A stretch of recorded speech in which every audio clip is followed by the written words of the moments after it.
que sur ces dossiers-là, c'est un dossier qui touche à l'agriculture. On connaît l'engagement du président qui, depuis le début de son mandat, ne ménage pas ses efforts sur le terrain. Et puis, je voudrais avoir une pensée parce que ce plan-là, il est réalisable, bien sûr, grâce à Corsia, grâce à tous ces travaux. Et c'est pour ça qu'on devrait, sur ces dossiers-là, doubler le temps de parole,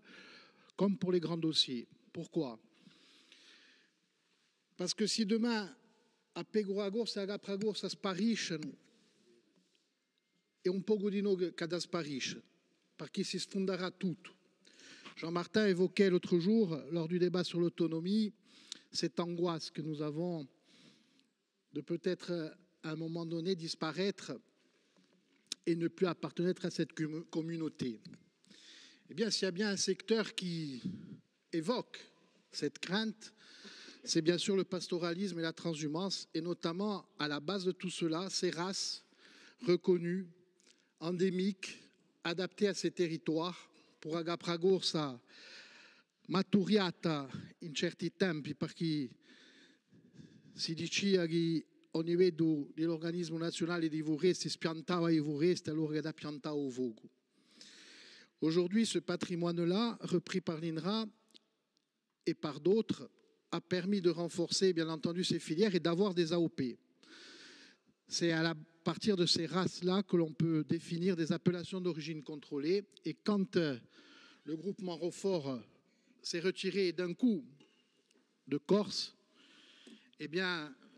il a fallu, bien entendu, et vous avez vu le président qui a cité le début aux années 85, Roquefort s'est retiré en 81-82, laissant en quelques jours une angoisse au niveau des agriculteurs qui n'avaient plus et des bergers qui ne pouvaient plus transformer leur fromage. Si on perd cela, on perd la culture, on perd l'artisanat, on perd ce qui a inspiré Saverio et d'autres avant,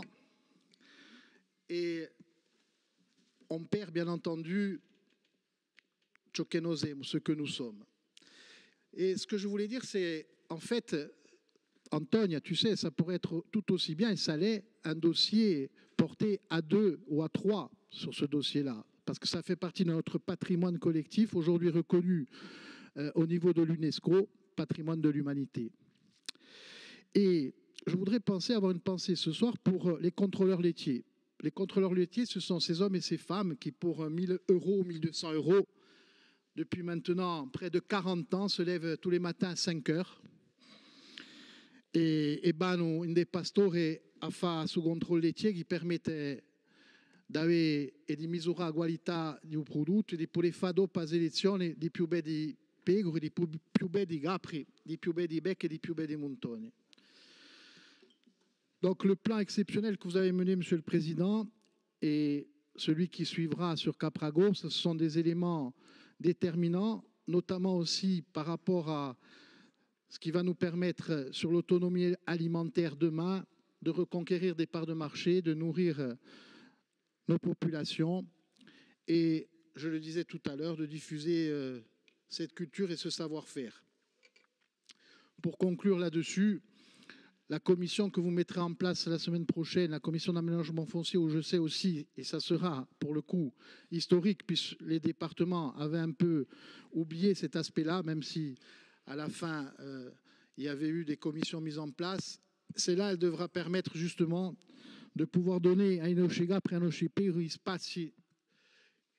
che li meritano e chi sa terra merita e chi può permettere un giorno, e oggi vediamo ancora di più, da parare a fame, ma di nuovo in un riscaldamento da parare ai voghi. Et qui, ça est un point important. Et pour finir, vous le savez, nous avons mené depuis de nombreuses années un projet sur les terrains de coupables. Il y a les 117 hectares qui appartiennent à la collectivité de Corse, sur lequel il y a un plan que nous avions mené avec l'ex-département et la Chambre d'agriculture et qui aujourd'hui, à mon avis, peut permettre justement à Capragorsa, comme on l'avait évoqué ensemble, Monsieur le Président,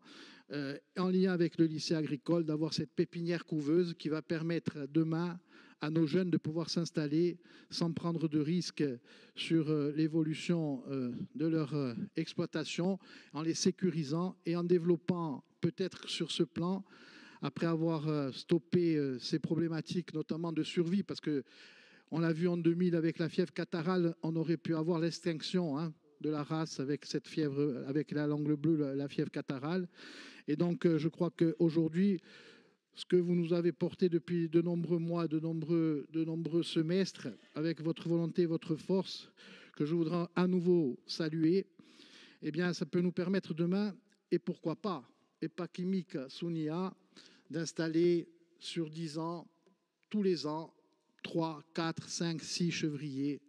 sur certains territoires en territorialisant ces éléments-là. Et cette pépinière couveuse, à travers l'ensemble des dispositifs que vous avez mis en place, serait un outil